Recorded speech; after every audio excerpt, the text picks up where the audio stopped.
before we get started. Recording is on. Hello everyone, the recording is on and I am Priya Patra, the lead of Women Power of Network. Today I welcome you all to our collaborative event with International Association of Project Managers, IAPM. Please say hello to everyone on each other, I would say, on the chat window and take the poll at menti.com 3516 5504. And before we get started, some housekeeping rules. We are all here to celebrate women leadership, but this is a gender agnostic event because leadership applies to all. And we are all speaking on our individual capacity. Our views expressed here do not anywhere represent the organization that we work for. And as you all know, the meeting has been recorded. So if you are uncomfortable in any way, please feel free to hop out of the event. If not, we would love to have you continue here.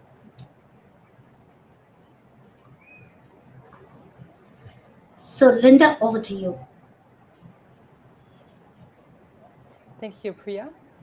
Yes, I'm Linda. I'm the Chief Communications Officer of the IAPM, of the International Association of Project Managers. And I'm really looking forward to this collaborative event of the IAPM and Women Power Up Network. And first of all, I would like to introduce the IAPM to you. Yes, who are we? We are the International Association of Project Managers, which is in short IAPM, and we are a certification body for project management certification. We are worldwide recognized, and we have certificate holders from 149 nations. We offer 7 different certification levels, 3 in the traditional field of project management, 3 in the agile field of project management, and 1 in the international field of project management. Namely, we have a junior level certification in the traditional and agile field, a medium level, and for experienced project managers, we have a senior level certification.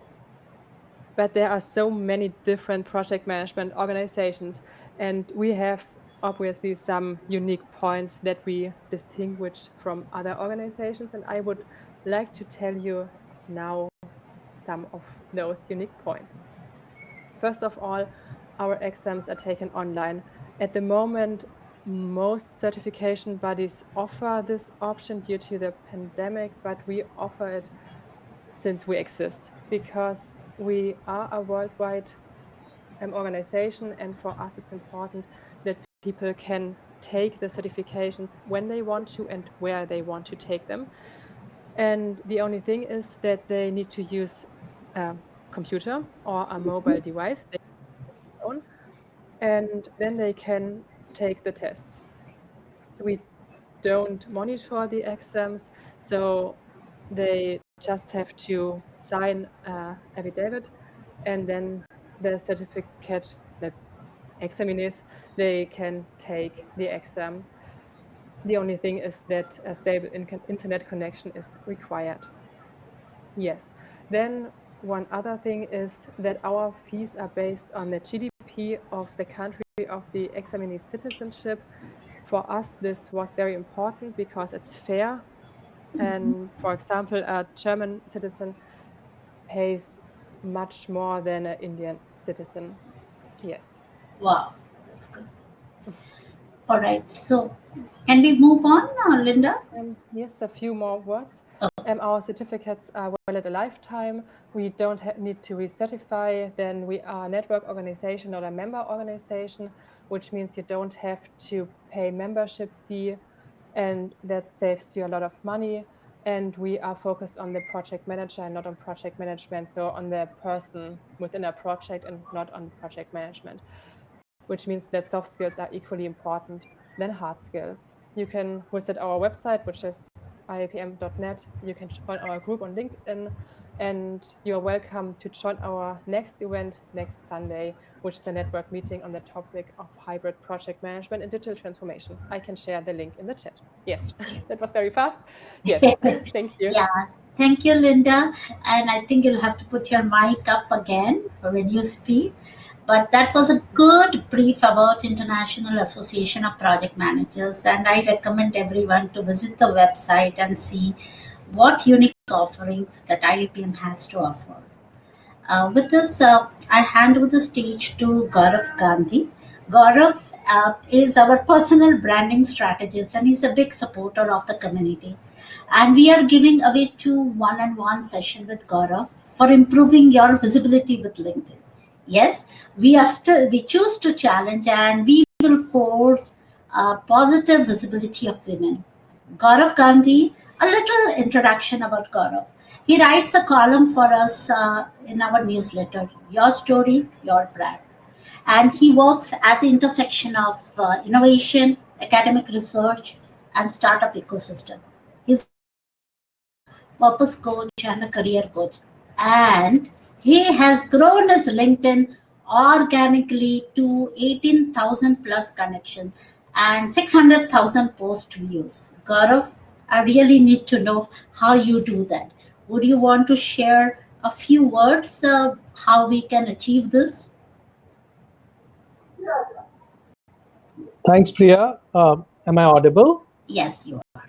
Thank you for the invite, and I am grateful for being present at this important event from Empower Up Network. And I really feel, I think in today's world, personal brand, especially in professional network like LinkedIn, is becoming crucial. LinkedIn has over 700 million users globally, and it is a top business networking site. I think most of the C-suite professionals as well as CXOs are present. And it's a great platform for all people, including women leaders, to create positivity and share about their positive learnings and create a positive brand. I think some of the tips which I'm sharing in the newsletter would help people. Being authentic really helps, and I think what I have learned over past couple of years is being consistent is a key to success, especially on LinkedIn. Sure. So I'm hoping that a lot of women who are present here, who are active members of IFPM and who Power Up Network, would use this platform to leverage a network and create a positive brand for themselves. Yeah, sure. Although we are saying it is for women, men are also welcome. So we will choose 2 lucky winners from people who are attending this session. It could be men, it could be women, to who will get one-on-one 2 sessions of coaching with Gaurav for improving your visibility with LinkedIn. So thank you, Gaurav, for helping us, supporting us all the way, and helping us to forge positive visibility. Thank you very much. And with this, I move on to our community update. And as I said, I am the lead of Women Power Up Network. And Women Power Up Network was incepted on January 26, 2020. We are not a business, but we are a community with a purpose. And we have around 550 women across the globe, both in our LinkedIn and Facebook communities. Our vision, as you know, is to empower everyone with the right support, the skill to transform the future. And right now, we are just providing a platform to enhance your leadership qualities, our leadership qualities, I would say, because as we provide the platform, we are also improving ourselves. And we truly believe being good enough is amazing, and we really do not need to be experts to power each other up. And when so many good enough people come together, definitely we power each other up, and together we rise. And as you all know, this wouldn't have been possible without a strong team behind us. And here, meet our team. We have Agalya, who is already on the meeting. She is the founder of Noun and Verb. She is a scribe, graphic facilitator, and the person behind the beautiful flyers that you see from Women Power Up Network. Abhishek Mishra is our communication champ, and he is a project manager writer, speaker, and he has been instrumental in publishing our newsletters. Our North America lead, Hannah Siddiqui, she is the creator and the co-creator and director of this BU Agile in Education and executive board member of Boston University Agile Innovation Lab. She's conducting research in Agile in higher education. And Priscilla Barks, she is our Europe region lead. She's very passionate about people and projects. Nice. And her biggest drive is helping others to achieve their maximum potential through servant leadership. Three words that describes Priscilla's way of working is engagement, communication, and teamwork. So thank you, everyone. Thank you, team, for being such a big support to the Women Power Up Network. And just to give you an update, this is what we did last month. We had TED speaker Billy Maupe, who spoke about how to create an inclusive workplace with agile principles. And that was our February event. If you have missed the session, the recording is available on our YouTube channel. I will post the link on the chat window.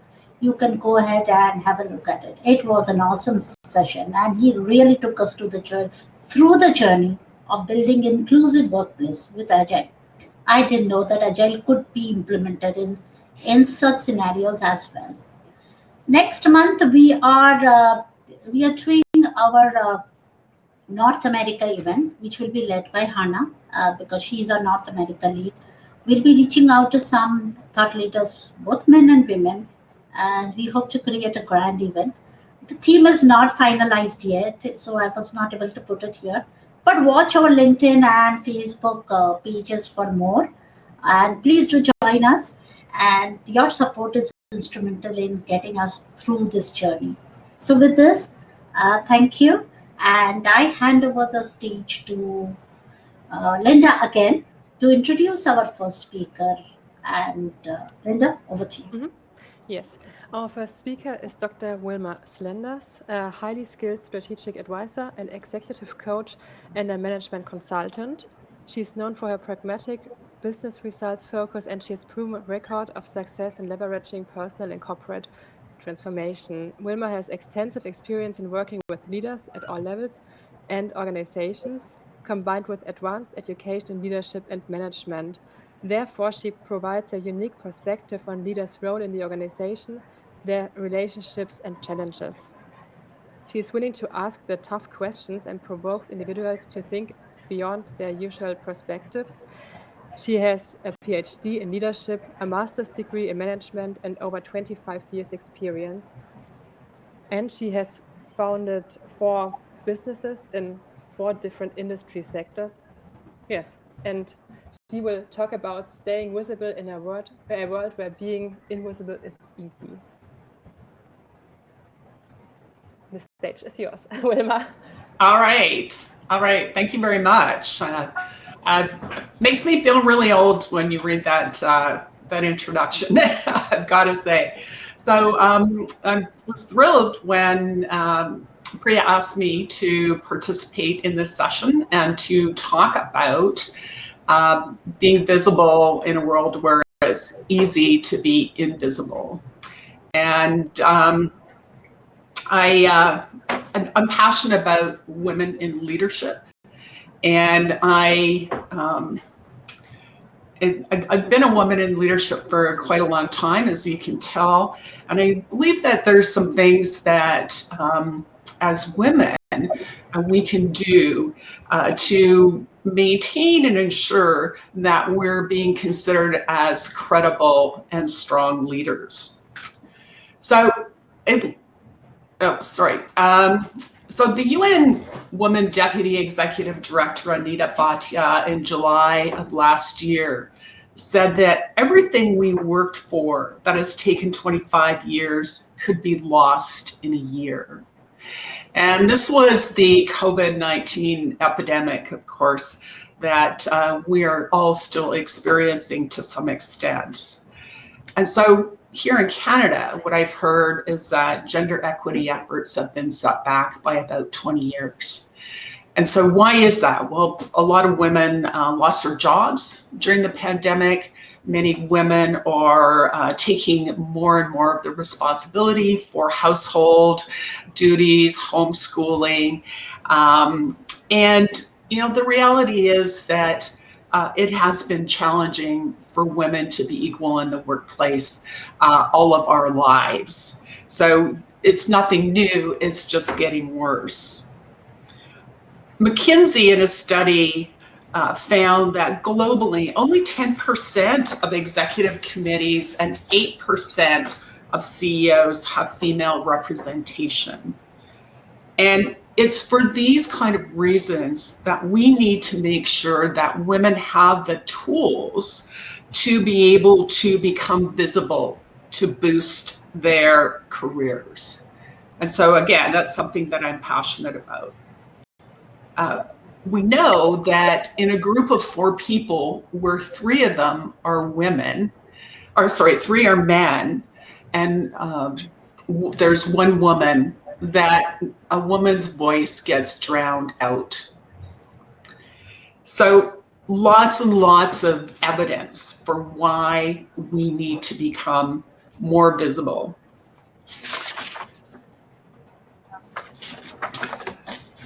So my premise is that we need to create opportunities for visibility and not wait for others to do that for us. And I think sometimes we are waiting. We're waiting for someone to ask us. We're waiting for someone to promote us. We're waiting for something to happen. And a lot of times we're not asking for what we need or we want. So I want to talk about 6 things that I think are really important. 1 is believing in ourselves. 2 is embracing visibility. Many women do not feel comfortable being visible, do not feel comfortable showing up and standing up. So that's going to be critical. Being strategic. So rather than waiting for things to happen, be proactive and strategic. Be assertive. Build strong relationships, because relationships are everything, and being an advocate.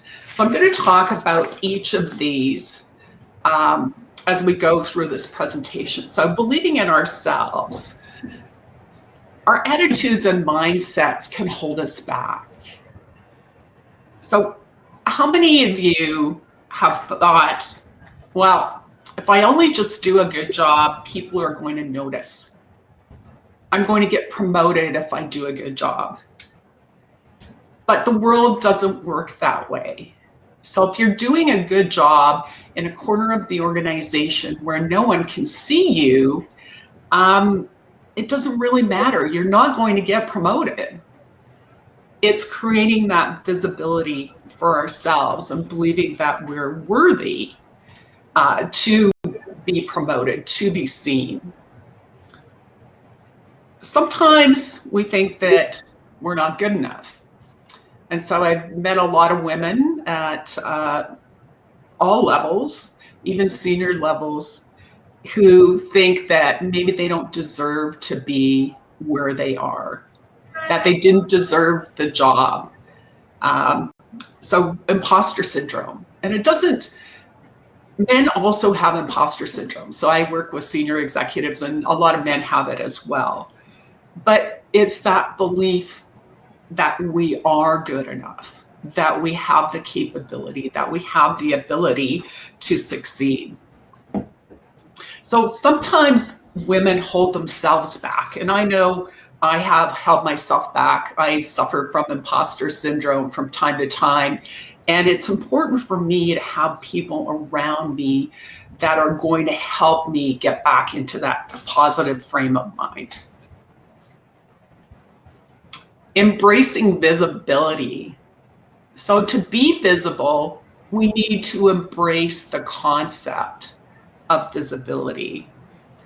And if we can reframe it from it not being about us, but it about being about making our work and ideas available to those who can utilize them. So I've worked with a lot of people say, well, I don't want to toot my own horn and I don't want to look like I'm boasting. And certainly I grew up in a family where any kind of affirmation of who I was and what I brought and being a smart kid, my mom said, no, you can't talk about it. Like, be humble. So, even when I did well in school, she would not let me talk about it, even though that was a fact. So a lot of us have that kind of conditioning in our families where, no, you just got to be quiet about it. You've got to be humble.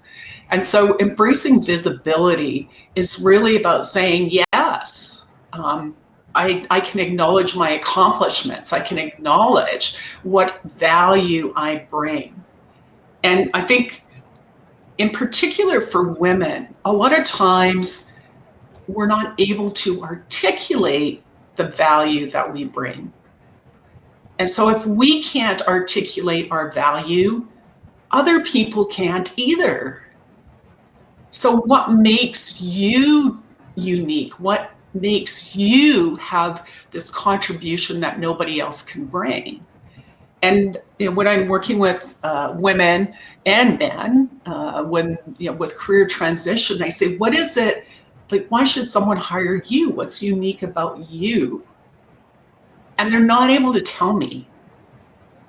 So it's about believing in yourself, knowing your own strengths, speaking up. So lots of times, have you ever done this? I know I have.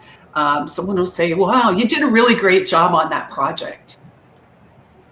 And then you say, oh, it's nothing, right? It's nothing. Well, it is something. And so instead of negating our contribution, just owning it. So it doesn't mean say, yeah, I was the greatest. You don't have to do that. But saying thank you, that's enough. But acknowledging that you did.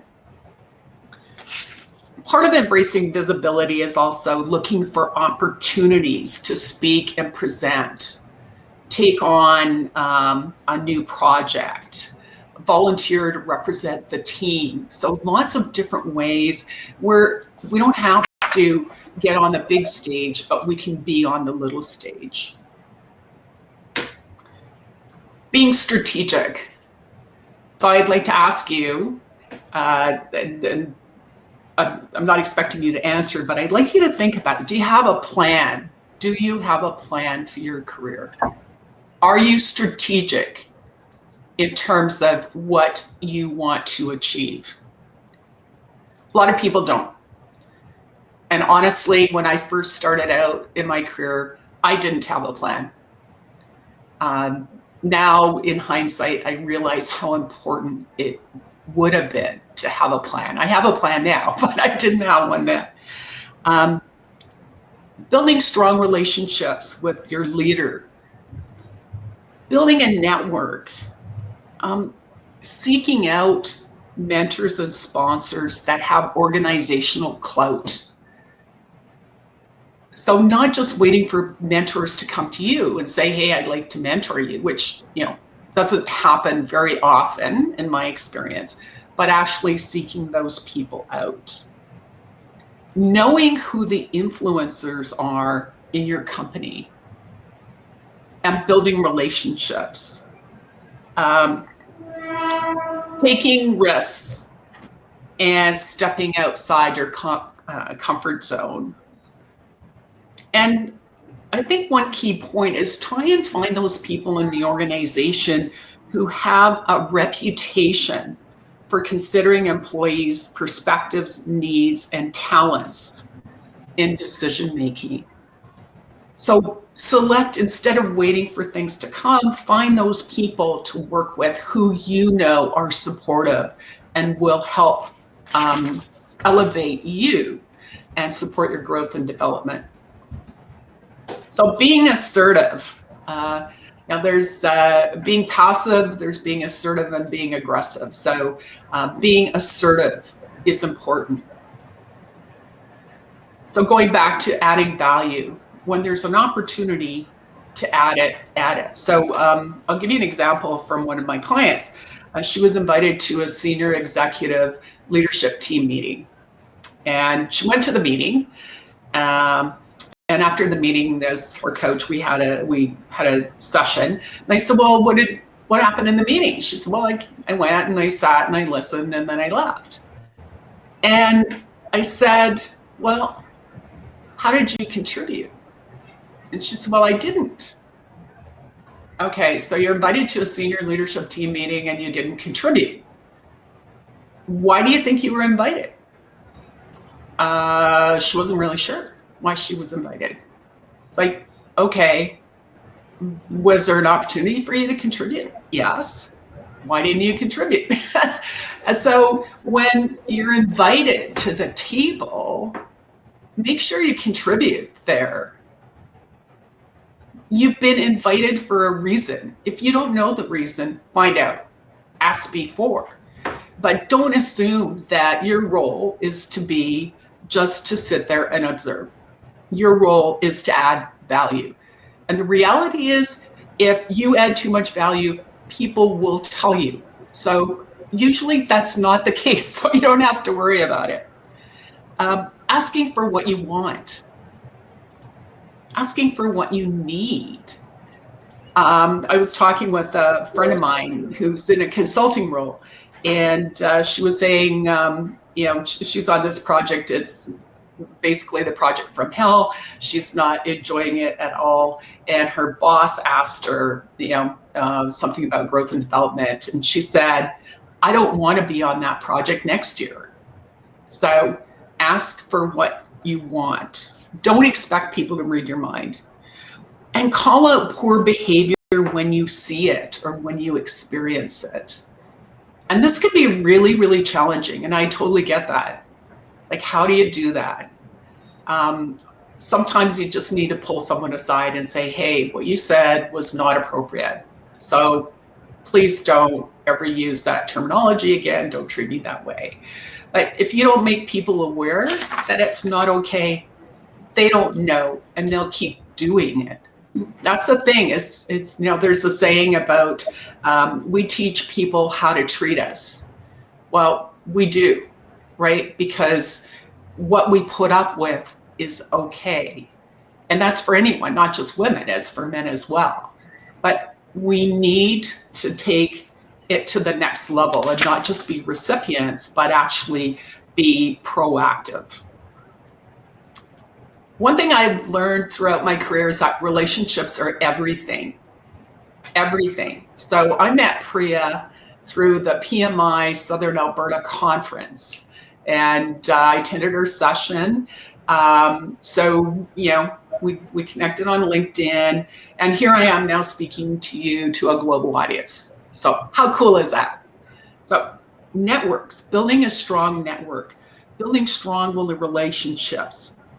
When you're in organizations, it's important to build influence up, down, and across the organization. So even with some of my most senior clients, I say, who's in your network? And they don't really have a network. And I say, okay, well, who's important to your career?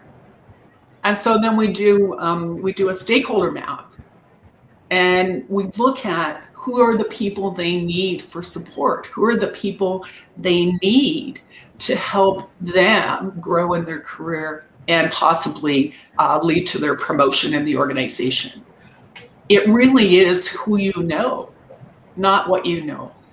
And I think that's just key, and it's key for women too. So, doing the kind of just focusing on your work and doing a really good job is just not enough. And many men get promoted in organizations, not because they're the best person for the job. It's because they have the strongest relationships. More people know them. So that's really important. Mentorship, mentoring others, finding a mentor or two or three, and building strong relationships with your leader or your manager. That's the person who's going to decide on promotion decisions, compensation decisions. So making sure that you have visibility with that person. And it is more challenging now with COVID-19, right? So depending on the state of lockdown where you are, like here in Canada, we're still it's all Zoom. There are no in-person meetings. So how do you do that, right? It's having those calls with your manager, having those conversations. And the last point is advocate. So advocate. So we can't all be Michelle Obama, totally. I mean, for sure. But we can be somewhat like her in terms of our behavior. So advocating for ourselves. So that requires visibility, assertiveness, relationships, all of that. Advocating for other women, and that's what the Women Power Up Network's doing. I'm part of a group called Women In, Women's Executive Network in North America. There's all kinds of organizations that are advocating for gender equity. Serving as advocate and mentor to others. So we have so much ability and knowledge that we can share with other people. So part of my mission in terms of participating in these kind of events is sharing some of what I've learned, because that might be helpful for some of you. And it's not going to translate one-to-one, I totally get that. But it's in terms of maybe some of the mistakes that I made or the experiences that I had can help you avoid those mistakes, or can get you hitting the ground a lot faster than I did. But granted, you'll make your own mistakes. So we're all responsible for that. And celebrating other women and celebrating men as well. So as what I've learned about these kinds of situations is that we need support from both men and women. So allies and sponsors in the organization. So in many organizations still, it's men who are leading at the top. We need their support. We just can't rely necessarily on other women, because there are not that many other women at the top of an organization. So making sure that we have strong relationships with both men and women, and highlighting other people's achievements. So not just highlighting our own, but highlighting others as well. So on that note, I'd like to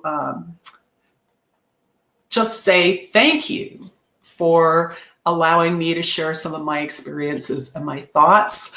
I could probably talk about this for a couple of hours, but we don't have a few hours. And we also want to hear our other speaker. But I think the key things: believing in yourself, believing that you're worthy, that you're deserving, and that you are enough. Being assertive. So making sure that you're noticed, and visible, and being comfortable with that. And there's lots of ways to do that. Being strategic about your career and what you're doing, building strong relationships, and advocating. And a lot of times I think we think that if we advocate for others, we're not advocating for ourselves, but we are, because through our example, we're showing the kind of leader that we are and the kind of person that we are. So thank you. And I hope this has been useful for you. And I invite you to be the powerful, visible woman that you are. Thank you, Dr. Wilma. That was really inspiring, and I'm getting very good feedback on the chat as well. It's a powerful session, and I have noted all the 6 tips, and I hand over to Linda to, give you a small token of appreciation from Women Power Up Network and IAPM. I'm going to share my screen now, as usual. I'm also having some tough time with my two monitors, but yes, I shared my screen. Let me know if you're able to see my screen, and Linda. Yes. Thank you very much, Wilma, for this great presentation. And please accept this certificate of appreciation from Women Power Up Network and from the IAPM. Thank you. Thank you very much. I appreciate it. I hope you're going to send that to me in PDF format so I can actually post it on LinkedIn. Of course, we will. And Agalia, if you're ready, please share your screen and let us see what you have got for us today. And Dr. Wilma, if you're able to see the chat, we are getting excellent feedback on the chat as well. Thank you. I'll have a look at it. You really spoke our heart out. And look at that, Dr. Wilma. Wow, nice. Is that you? Okay. I think that's me. Yeah. Oh, I hope you're going to send me that as well. That is we very will cool. do that. Thank And please do tag Agalia and Noun and Verb when you post that on LinkedIn. It is halfway, Wilma. Actually, I'll be completing it in a minute or two, and then I will be sending it to you. I mean, Priya will be sending it to you. Yeah. Okay. Thank you. Welcome. Wonderful. Thank you very much. Thank you very much. And with this, we will move on to Dunja. And Linda, would you want to introduce Dunja? And I'm moving on. Yes, here it is. Yes, here you can see our second speaker, Dunja Horn. She has worked over 12 years in IT programs and projects for multinational corporations in different industry sectors, and there she has gained extensive knowledge and experience as an international IT project manager and as well as a leader. There she worked with people of diverse nationalities, cultures, languages, and customs, and she has proven a visionary leadership with hands-on management style, a proven ability to mentor and to develop staff. You will see right now that she has a strong communication skill set and therefore is a great team leader, but of course also a team player. But not only this, she's also a mother of 3 sons and she builds up her own business as a coach. And how she managed all this and the different roles and so on, how she keeps her positive attitude, she will show you right now. And I'm really looking forward to it, Dunja. Yeah. So I will share my screen again for Dunja's presentation. We did have a little hiccup with the presentation. And can you already hear me? Pardon? Can you hear me? Yes, we can hear you. Just give me a second. Let me share my screen, and here it is. Yeah. Is it visible to all? I can see it. Yeah. I hope everybody else can. So, well, thank you first of all for having me as a speaker. Let me ask you some questions, and if you want, you can answer in the chat. Who is tired of the COVID-19 pandemic? Yes. Who is stressed because of the current situation?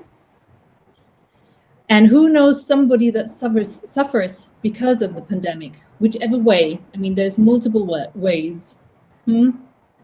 Yeah, I think all of us. So if you could go to the next slide. According to the UN Women in Germany, you can look it up. Women suffer worse than men during this pandemic. I'm sure it can be seen from different perspectives, but women take care of a lot of things. They take care of the sick, they take care of the children, they take care of the homeschooling, the household chores. We have a lot of women who work actually in the health and care sector, but we also have a lot of women working in typical areas like retail, catering, and tourism. And with the first wave of layoffs, they were all, laid off and they are stuck at home. They all have different kind of worries, and we don't know how each one of them feels, but women are struggling all over the world. So you're not the only one. So who am I? My name is Dunja Horn. At the moment, I'm a household CEO, as I like to say, and I'm a resilience coach, and I'm currently setting up my own business. I have a few pictures here of me and my family from different variety of stages. So what I'm trying to give you is an overview of what I have experienced, because my background is that I'm actually an engineer. I'm a communication and electronic engineer, but decided already during my studies, I'm not entirely happy just being an engineer. I would like to incorporate the business part into it as well.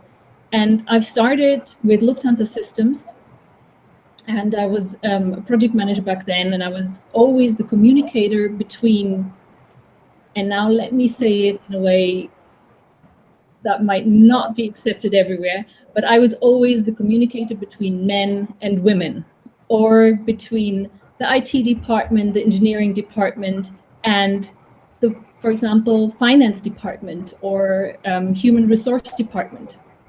So I have a lot of experiences. I'm not going to bore you with my CV, but you can see that I actually worked always in a male-dominant field and area that I have taken step by step. Was it always easy? No. As a woman, I can definitely say that it wasn't always easy, but it helped. How I managed to get through it all, I will get to that in a moment. One of the things that helped me through my entire life in all different situations is actually an advice I received when I was around 17. I had a hobby, gliding. It's flying planes without a motor, not the parachute kind of gliding, but actually sitting in a proper plane. And what it entailed, I will share with you later. So what I want to show you here with the different roles is there is a lot of pressure from all the different roles we have to fulfill. Now, in my case, I'm a mother, I'm a parent, I'm a nurse for my children, I am the one who can fix everything. And if I mean everything, I mean everything. I have 3 sons, and they are capable of breaking literally even the things where it's labeled non-breakable, they will break it. So I have different roles in the business environment. I'm a project manager, I'm a leader, I'm a team player, I'm the team leader, you have all these different roles. I also am married, so I'm a wife, I'm a partner, I'm a best friend, I'm a lover to my husband. I also have friends, and I'm a best friend to somebody, and I'm a good listener, I'm asked for advice. So we have all these different roles pulling on our strength, and sometimes it's really hard to actually understand, what do I have to do, and I can't even fulfill everything. Now, if you would pick any of those roles, I have just highlighted a few in regards to me, what would be the character traits or demands for those kind of roles? So, for example, if you're a mother, you're always expected to be a good mother. You know everything. You know how to raise your children according to the world standards. Let me just phrase it like this. You already know what kind of school your child has to go to, what your child is good in at, what is not so good. You have to support it. But also as a wife, you want to be, the always happy, clappy, charming wife, which is sometimes maybe not happening if you have all these different roles. So why am I telling you all of these things? Well, I'm not telling you this because I want to say, oh, look what I have achieved. But no, I want to show you that sometimes behind these glossy videos we have, there's also an ordinary person. And I had to take different steps, and it was a roller coaster ride to actually get to where I am today. Now, what helped me to get through all this? The next slide, please. Yes. So I'm going to share with you how I'm coping with it. And I'm happy to have just listened to Dr. Wilma Slenders. because it is awesome how we have very similar topics in this regards. So my 3 areas, I think, which helped me through my life are, for one, self-confidence. I will start with self-confidence, because what is self-confidence? Self-confidence is if I'm confident about myself, that when I know how I'm feeling, I know what my needs and my emotions, my needs behind those feelings are. So once I'm aware of who I'm actually at, who am I can deal with a lot of things better, because if people have all those aspects coming at me, sometimes you feel overwhelmed, overloaded, and then you can just take a deep breath and say, okay, I'm calling myself and ask myself, how do I actually feel? Is that a little bit too much for myself maybe at the moment? Another very important part is self-respect. If I don't have respect for myself and of course others, then I cannot achieve my goals if I'm not respecting myself. This can be acknowledging my limitations, but it could also be saying that maybe I have to take one further step to actually dare something new, get out of my comfort zone to reach my goal. Resilience. What do I mean with resilience? Well, resilience is the process of adapting well to your surroundings and the challenges life is throwing at you. And life is throwing at you a lot of challenges. When I look back at my time when I studied, I was unfortunate. During my studies, I lost my index finger. And everybody was telling me that happened because, well, you're a woman. Seriously? The machine was broken I had to work with. So no, it wasn't because I was a woman. If I would have worked according to my my leader, then I would have lost my entire hand. So I found a different way of working with the machine where I was less at risk. And I was lucky not to lose my entire hand. So actually I was able to focus on those things, which brings me to the next part, positivity. I was always, even whether I had, fallbacks, hardships, struggles, whatever it was, I always tried to look at the positive side. Now, earlier on, I mentioned my hobby gliding, which I haven't really done in a very, very long time. But back then, to be able to fly a glider, you have theory lessons and, of course, practical lessons. And I had a military jet fighter as one of those teachers. And one day he actually came along and he gave me a lump of clay. So you can imagine how surprised I was suddenly having a lump of clay in my hand. And this guy turns around and says to me, prove to me that you can fly by putting this clay onto the wall, but not pressing it against the wall. I looked at the lump of clay, I looked at my teacher, and I thought, what has this to do with flying? But I guess I just give it a try. So I took this lump of clay and I threw it full force against the wall, and it was stuck at the wall for a few seconds before, flutsch, it fell down to the floor. And I tried again and again and again. It always stuck for a millisecond on the wall, and then flutsch, it was back down on the ground. So when Mr. Wolf, my teacher, asked me, what do you see? I only told him I see a lump of clay on the floor. And he was shaking his head. He was like, no, what else do you see? And I was looking around and I was like, well, my hand is dirty. There's a lump of clay on the floor. And he said, no, you lost your horizon. You lost your focus. Now, when you're flying, your horizon is always the most important thing. Whether you start the plane, whether you're flying the plane, or whether you want to land, you always have to look at the horizon. So in this case, the horizon is the wall. And at the wall, when I looked at it, actually, there were tiny little pieces there. That was true. And he said, you lost your horizon. You lost your focus. and you were not thankful for the little bits and pieces that were actually stuck on the wall. So with this advice in my heart, I started to learn how to embrace the positive things, to focus on even little success steps. And I realized I have to have a horizon. I have to have a goal for my future.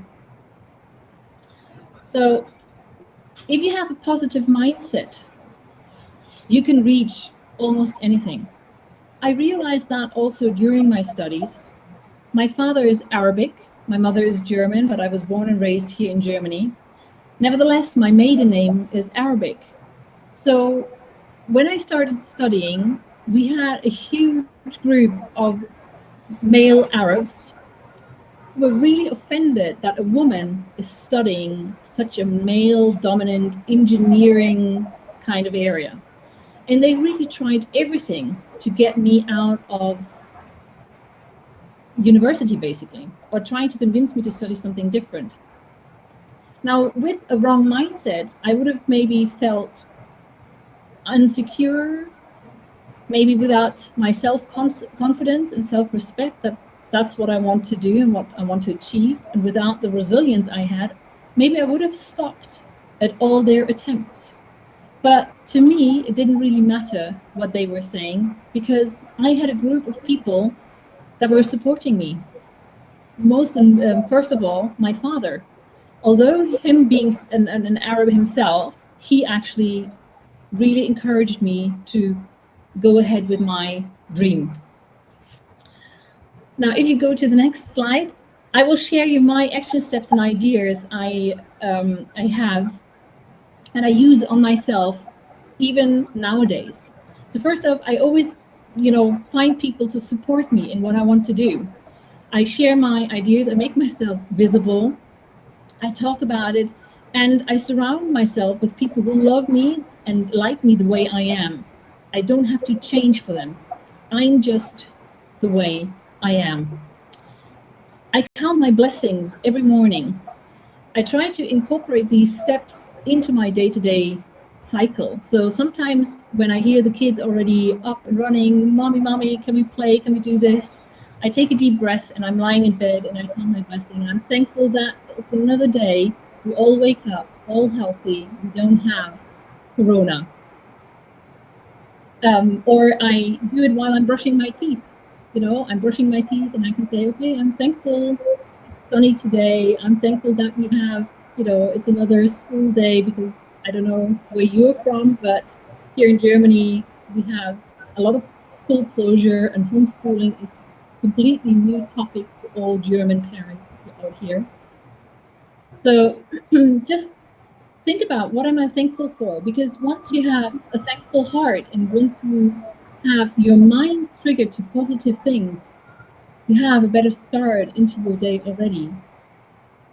I keep a success journal or a daily journal, whatever you want to call it. I have a goal. It can be in 3 months, in 5 months, in a year's time. But on a daily basis, I sit down and I think, okay, what can I do today to get closer to this particular goal I have? In my case, it's being self-employed and opening up, for example, my own coaching. Sorry. So I sit down in the morning and I write down the same task 3 times so that it's ingrained in my brain. And during the day, it will be a lot easier to actually come back to the steps I actually want to take. And in the evening, I look at it and say, okay, what did I do? Did I actually achieve something? And with all these little steps, I'm encouraging myself to, gain closer to my goal. Do your I ams as an exercise. I am perfect the way I am. I am perfectly qualified to do my job. I am good the way I am. And speak that to yourself. And if I say do your I ams, I don't mean I am tired, I am bored, I am hungry, I am thirsty kind of I ams, but I ams that actually speak to you and are supposed to encourage you, let you grow for a little. And if you don't know how and you don't want to think about them every day, different one, write yourself a sticky note. Put it on a place where you see it, or before you leave, put it on a mirror, or even have it as a screensaver on your mobile phone. And then with the pandemic going on, well, what is there to do? There's not many people to meet. How do I find people to support me? Or even if you're in a work environment, have virtual coffee breaks. Make it a purpose and like a meeting in your calendar. Invite some of your colleagues you usually would bump into when you're at work, and have these virtual coffee breaks. And surround yourselves with other women who are mind like you, who want to achieve something as well.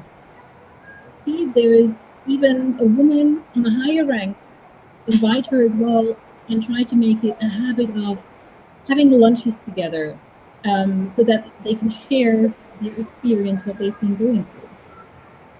So, having said all that, try to incorporate these steps into an everyday to-day life and see if that actually helps you to have a positive mindset and spread the positivity with your colleagues.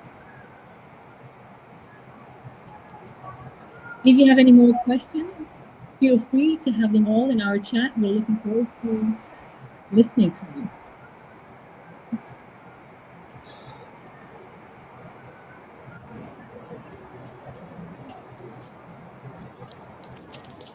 Thank you very much, Dunja, for sharing your experience and for your motivational words. It was great to get those insights. Thank you very much. And we have also, yes, here it is, a certificate of appreciation for you. Please accept this from our teams. Thank you so much.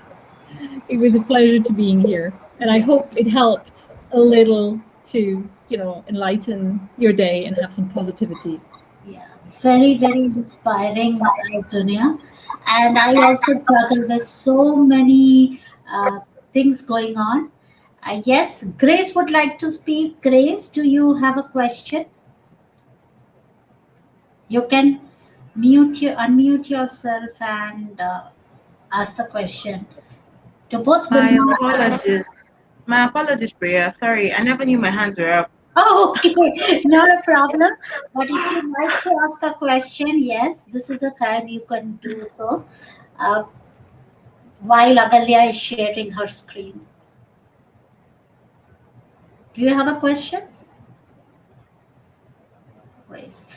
Okay, I do have a question for both of you. How important is networking? I know it is important, but how important is networking? And how much we should do? Always, many a times I get feedback like I'm doing too much of collaboration. So where do we draw the line? How do we know this much is enough?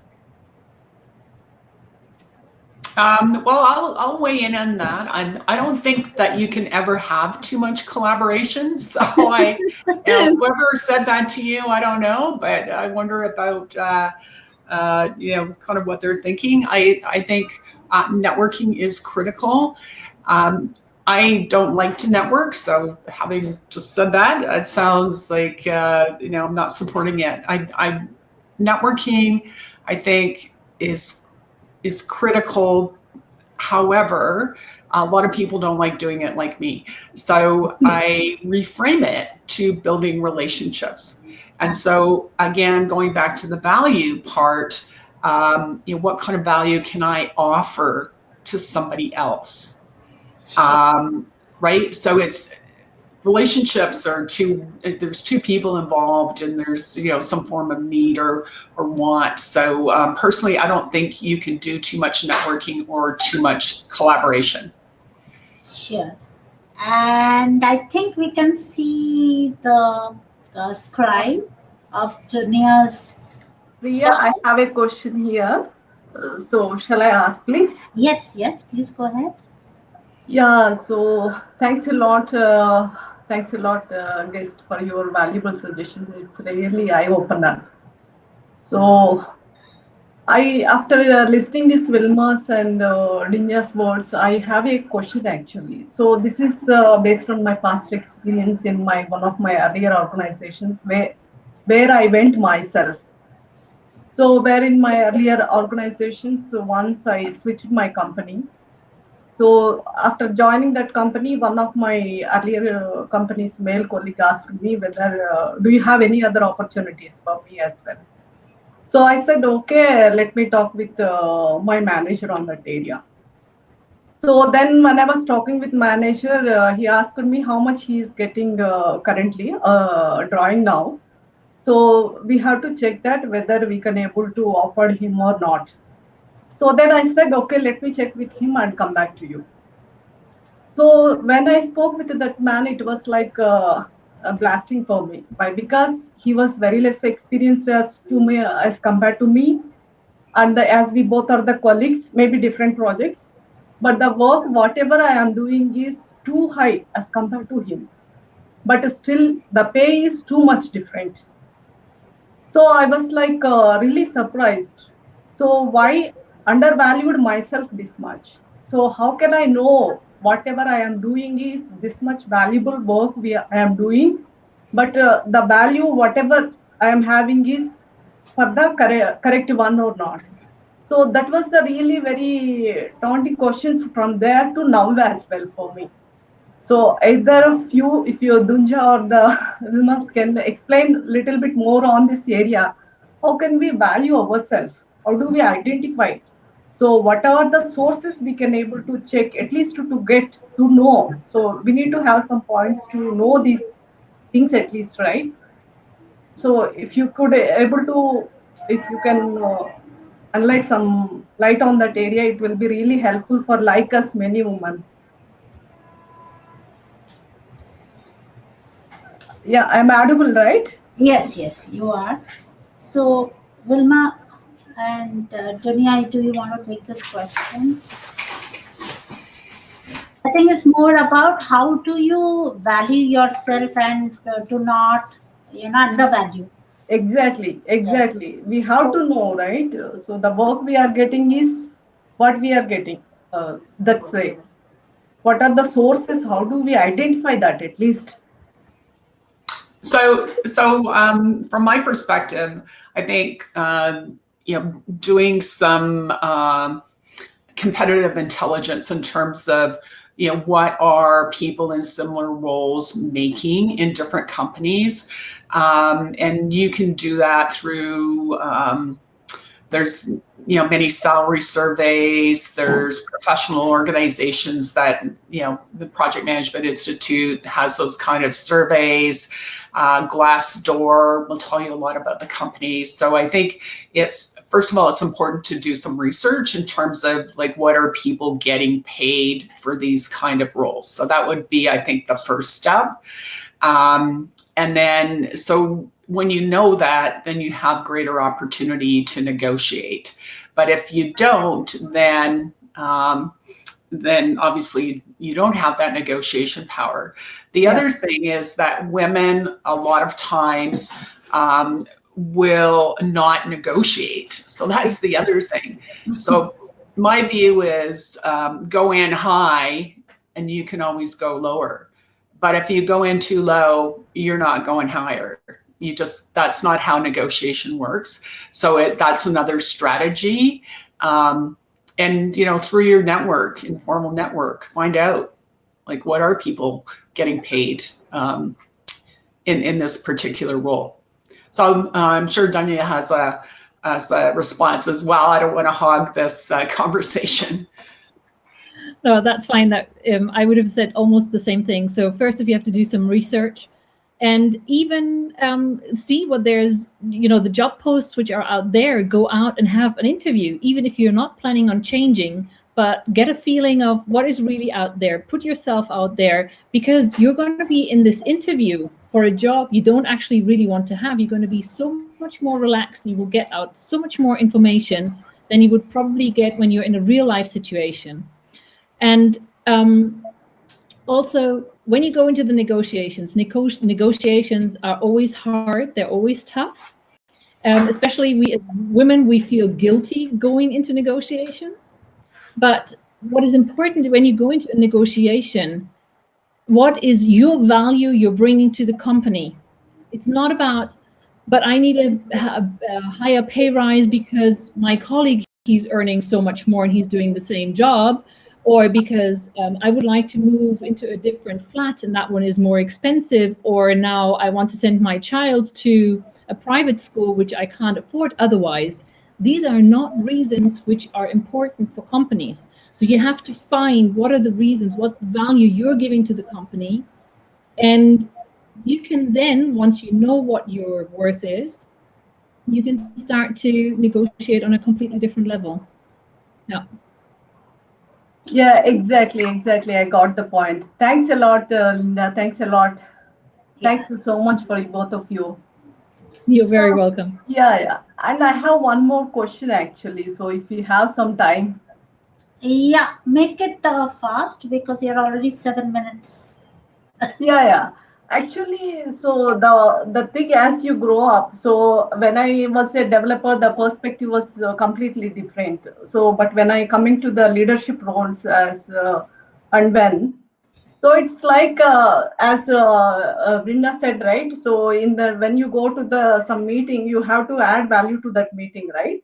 So initially, I do face it that one. So I do face it that line. It's like I am just a person to listen somebody's words and all. But it was taken too much courage and too much time for me to add value and to talk also. So to express my thoughts. So sometimes even today I've overcome that. I think maximum 60 to 70% I've overcome it. But still somewhere I feel like maybe other suggestion is much some bigger things than mine. So that 30 to 20% still I have that feeling. So means that is I'm not understanding that because I'm giving too much value for others' opinions, or I am giving some. I am living. Maybe I am little less confident about myself. I'm not aware of that one. I need to trace it out. But how can we overcome even that 30 to 20% as well? 20 to 30%. If I may say something, I think it is a mindset issue. Correct. Yeah, because you go in there and you say, I am not the equivalent, I'm not equal, you're hesitant yourself. And that's what you're showing in your actions. So first you have to change your mindset. I know it's hard, but try to figure out what is actually triggering it. It might be something in the past that, you've been belittled because you're a woman. You can't do this, you can't study this, you can't achieve this because you are a woman. So change that mindset and try to replace it with a new mindset and say, no, I am actually equal. I am worth it. And, and first off, accept yourself for who you are and what you are, because once you start loving yourself, your mindset will change as well. Yes. I think you are right, Dunja. So I try from the initial step when I started, right? So if I analyze myself and if I see what I came across, I could see that improvement. But I said, right, some still 20 to 30% still I am till today. I will think whether I can able to my opinion, whatever I am sharing is valuable or not. It will be appreciated or not. So and maybe others' opinions are much valuable than mine. So as you said, right, maybe I need to set that mindset as well. Thanks you, Dunja. Thanks a lot. So might I may weigh in on that? So sometimes we think that adding value is, having an answer or having some kind of position related to whatever's being discussed. So we may not be the expert, and so we feel that we're less than the other people in the room. One way to add value is to ask really good questions. So if you're listening to something that's going to have an impact on day-to-day operations, you might say, well, I'm wondering how that decision is going to impact this process, or how is it going to impact our HR policies, or how is it going to impact something else? So it's not always about having an answer, or an opinion or a view. Sometimes it's about contributing by asking questions that other people might not have thought about. Yes, correct, Wilma. So maybe the asking questions will also be the one of the way I need to focus on that one. I'll ask very less questions if I try it myself, right?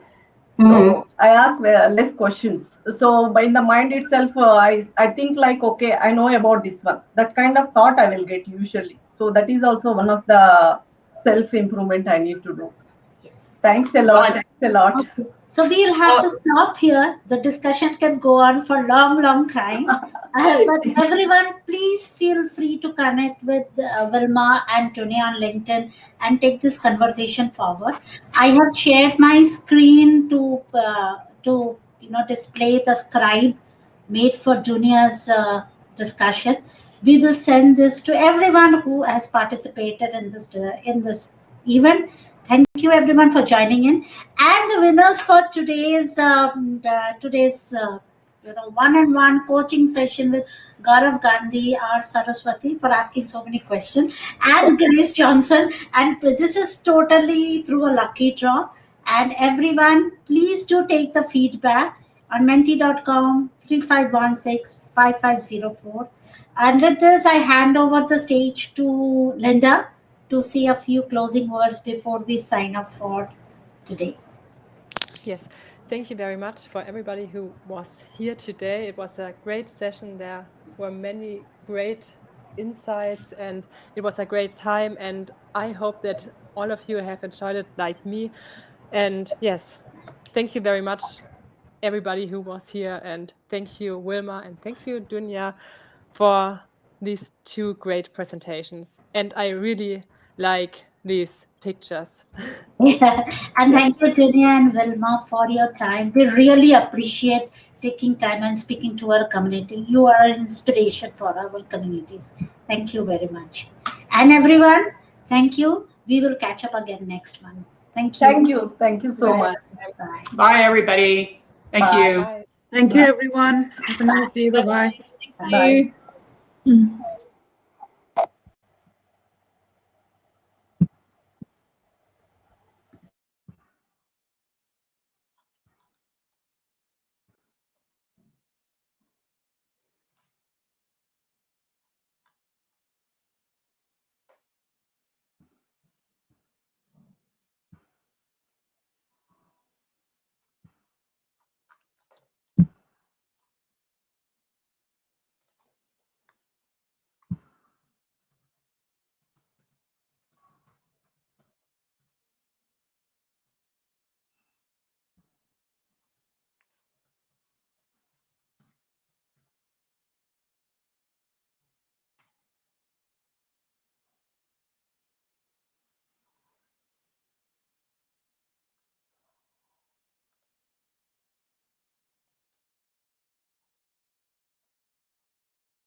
Ah,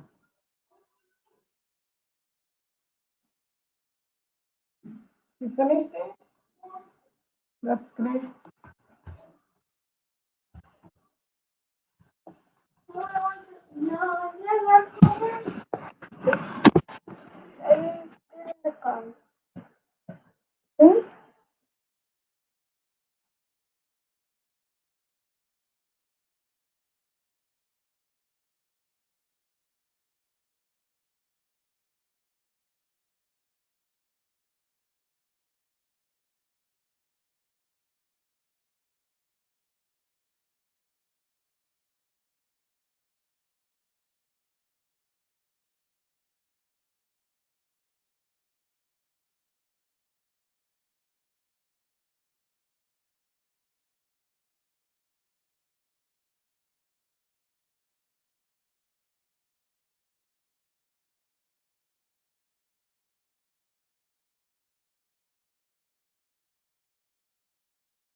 is on.